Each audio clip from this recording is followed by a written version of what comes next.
Jordan में अमेरिकी सैनिकों पर बड़ा हमला हुआ है। अमेरिका ने इस हमले के लिए ईरान समर्थित मिलिशिया को जिम्मेदार बताया है।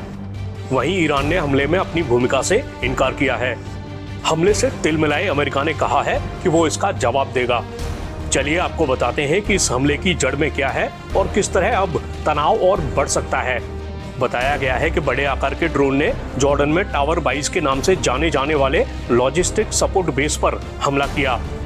अमेरिकी राष्ट्रपति जो बाइडेन ने इस मामले पर कहा, हमने अपने एक सैन्य अड्डे पर हुए हमले में 3 बहादुर सैनिकों को खो दिया। हम जवाब देंगे।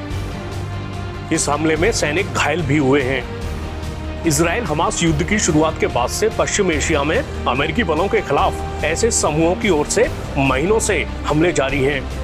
मगर अब अपने सैनिकों के हताहत होने से अमेरिका तिलमिला गया है।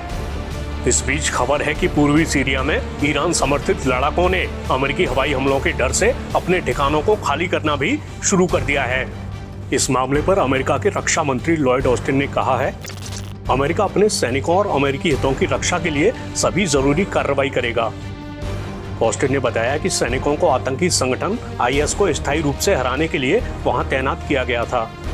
अमेरिकी सुरक्षा बल लंबे समय से अपने आधार शिविर के तौर पर जॉर्डन का इस्तेमाल करते रहे हैं।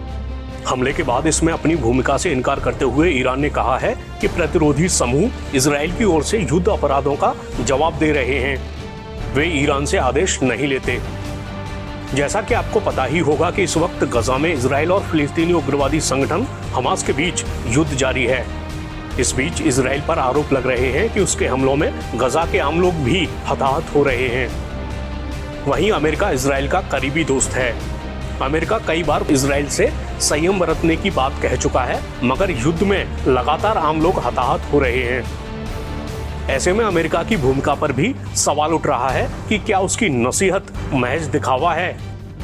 इधर ईरान इजराइल और अमेरिका का दुश्मन है। पिछले कुछ वक्त में ऐसी कई घटनाएं सामने आई हैं जिनको लेकर कहा गया है कि ईरान समर्थित लड़ाकों ने अमेरिका और उसके दोस्तों को निशाना बनाया है। कुल मिलाकर अब अमेरिका और ईरान के बीच तनाव लगातार बढ़ रहा है। ऐसे में इनके बीच सीधी लड़ाई की आशंका भी तेज हो रही है।